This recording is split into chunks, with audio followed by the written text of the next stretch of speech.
Hey there guys, and welcome back. On this week's show, we're making a lobster trap ornament.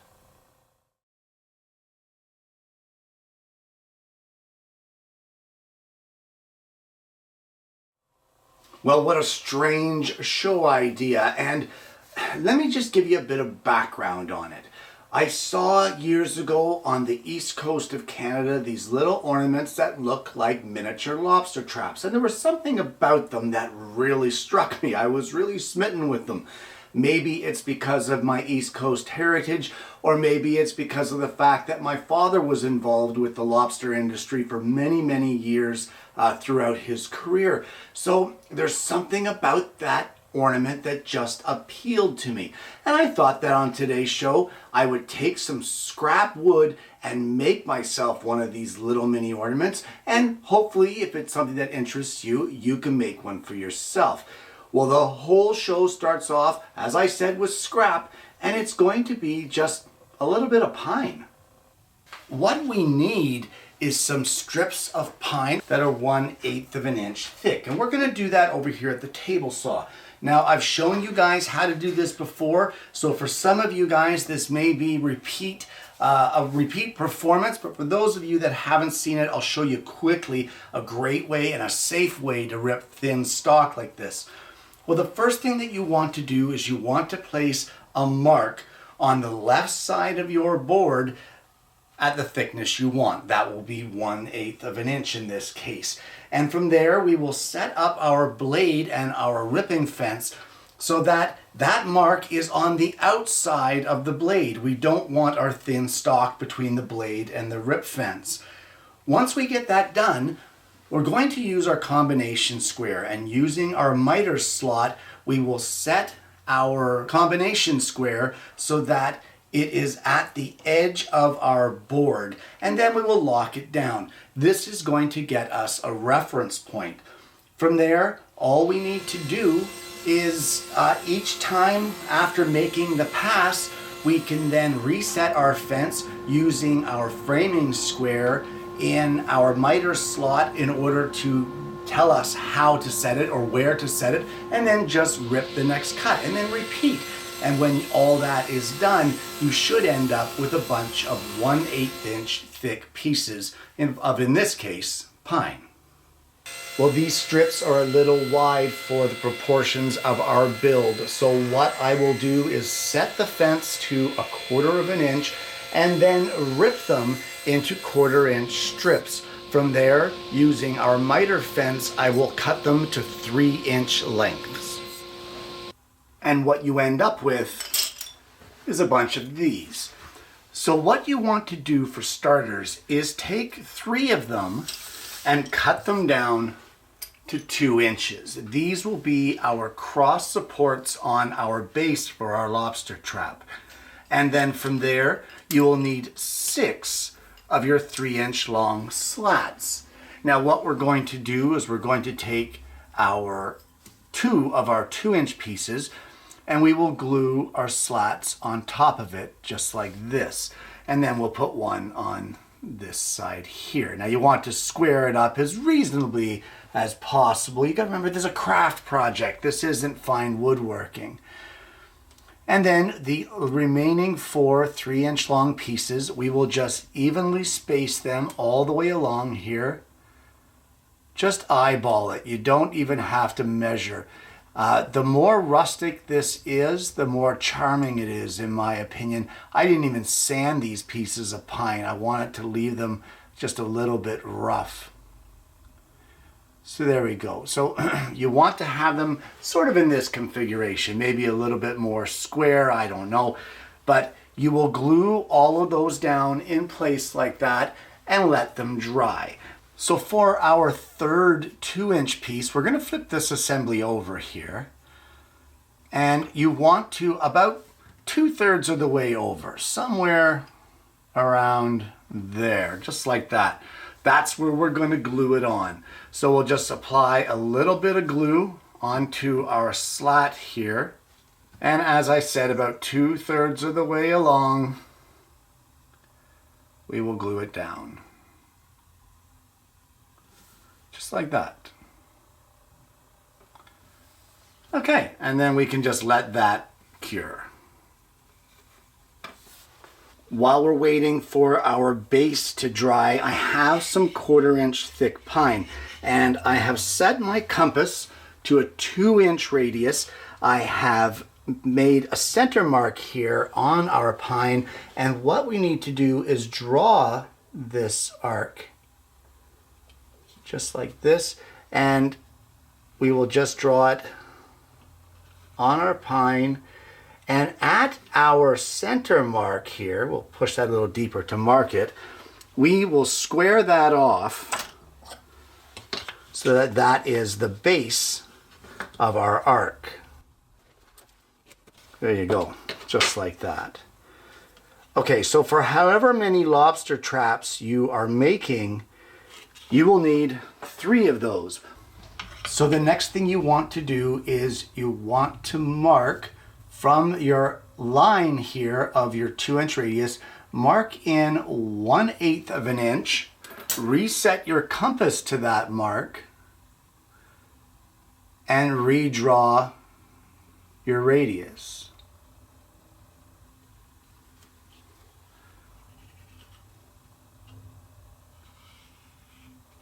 And do that on each one of your 3 layouts.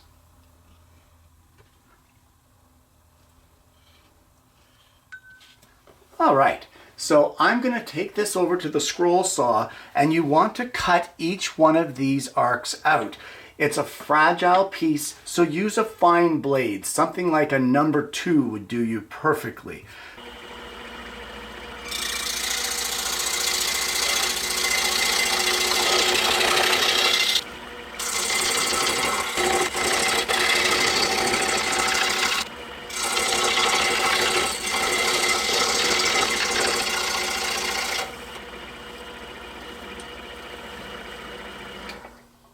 So what you want to do is take your little rings that you've cut on the scroll saw. We're going to apply a little bit of wood glue here on each one of the ends, and they will line up with each one of our cross pieces here. So one on each end, just like this.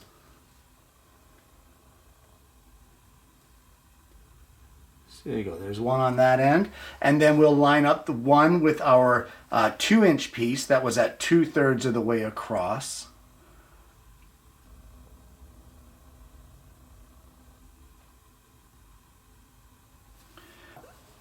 There we go, there's the second one. And then the last one will just go right at the end. There we go. So I'm going to let those cross braces dry up, and then we'll need some of those slats that we cut. Well, you now need 5 of your 3-inch long slats. And what we're going to do is on the top of our arches, right in the middle, just eyeball it. We're going to put a little blob of glue there, and we will glue in, centered here, hopefully, or as best as we can, one of our slats. Again, doesn't have to be perfect, but get it close. Okay, and then on the next level down kind of thing, right here, we're going to place a second one. And then we will do the same thing on the opposite side. Now for these last 2, we will glue them onto the bottoms, right here onto the edge, at the bottom of each one of our pieces. Just like that. So we can glue them on there, and then that will pretty much stabilize our entire lobster trap at this point. All right, now just like we did with all of the other glue ups here, we're going to let this dry. In the meantime, we can cut the next pieces for this. And essentially what you want to do is you want to measure from the outside edge to this larger section of the lobster trap where our arches are, and you want to cut 6 pieces to that length. For me, it ended up to be 1 7/8 of an inch. So cut 6 of them to whatever length you ended up with there. So now we're going to take these 3 pieces that you cut, apply a little bit of glue here, and we will space them out evenly on the edges between our 2 wider pieces here. So we'll place one in the middle, something like this, and then we'll place the other 2 in the 2 spaces that we've left. So one right here, and then one right at the bottom. Just like that. Now they're not very evenly spaced there, but they look pretty good, so I'm not too concerned. All right, and we will repeat that on the opposite side.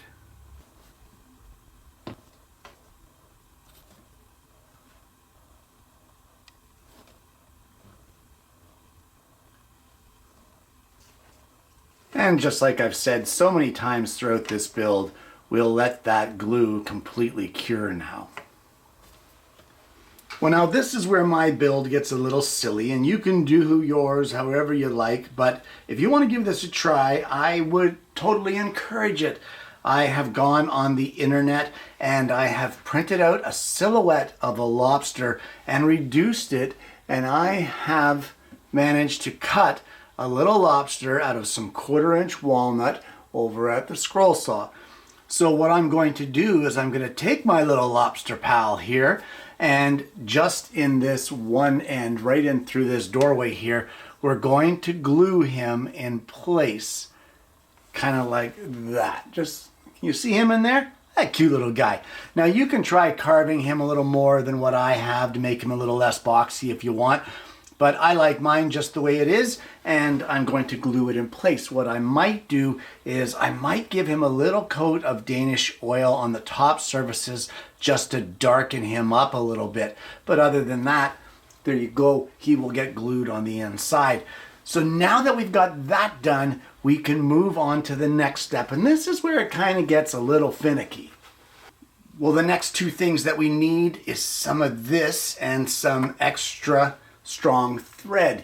What this stuff is, you know, sometimes you go to the grocery store and you get your oranges or your produce in a bag, a little mesh bag, and that's what this is. And I've just cut a piece out of it, and what we're going to do is we're going to cut it so that it is a little larger than our end opening here. We'll try to get the same shape if we can, but you know, if you don't, or if you're having problems, that's okay too. So there is our end netting. Now, what we're going to do is we're basically going to sew this to the inside. Now it can be a little tricky, it can be a little finicky. So we'll cut off a length of thread, and starting at the bottom,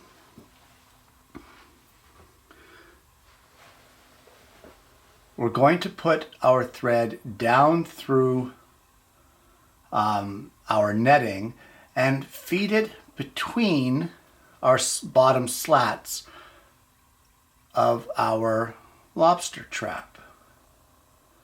There we go. Now what we want to do is we want to kind of tuck this inside. And we can tie this in a knot around the frame of our lobster trap. All right, now this is where a sewing needle is going to come in handy. So I'm going to get one and I'll show you what we want to do. So now what we're going to do is we're going to weave this thread all the way around our bottom slat here and through our mesh to secure it in place.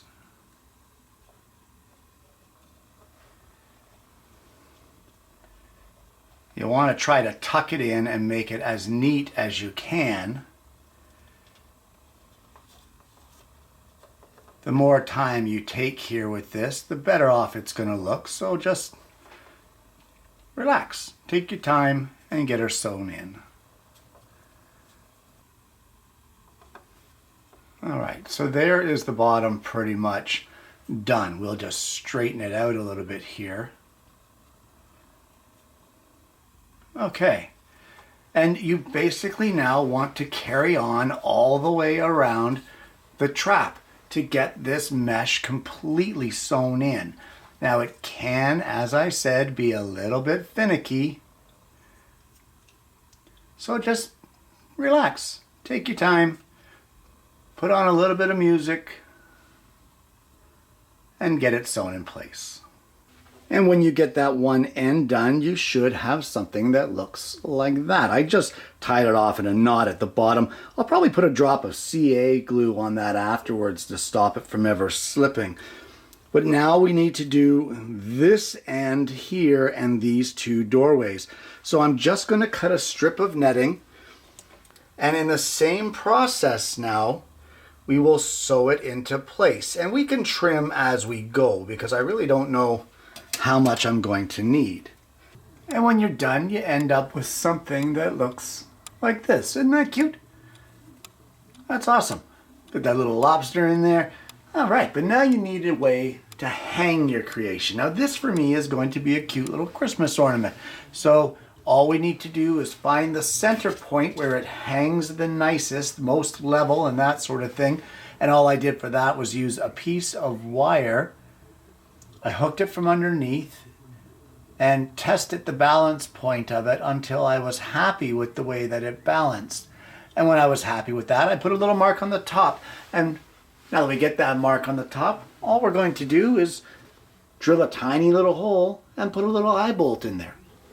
And there you have it. A miniature lobster trap ornament.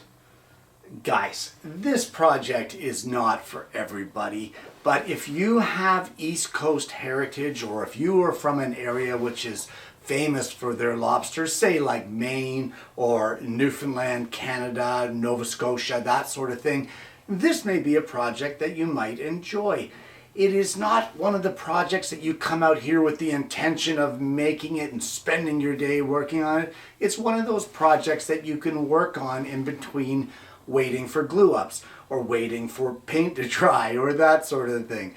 It's just one of those time-filling projects that's you know, it's not practical, it's fun. That's what it is, and that's what we need out here in the shop. We need fun. We need to get away from the idea that we have to do something and do something because we want to. And this project fits that bill perfectly.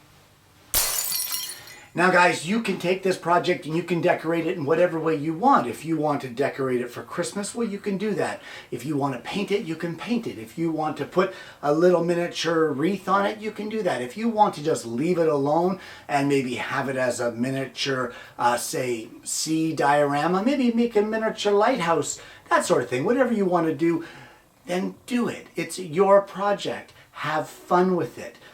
Now that mesh that's in there, I would have much preferred to have green mesh in mine, but it wasn't available. I couldn't get any. And I wasn't about to buy produce that I normally wouldn't buy just to get a green bag. So, you know what? I went with the reddish orange, and I think it looks just fine. So use what you've got and get some of that scrap out of your shop, guys, and have a little bit of fun. If you haven't already, please consider liking and subscribing to this channel. Click the bell and then you won't miss notifications of future episodes of the show. I hope that you've enjoyed today's content, just a fun little short one. I hope that you're going to try this for yourself. And more importantly, guys, I hope you're going to join me again next week when I bring you yet another woodworking video.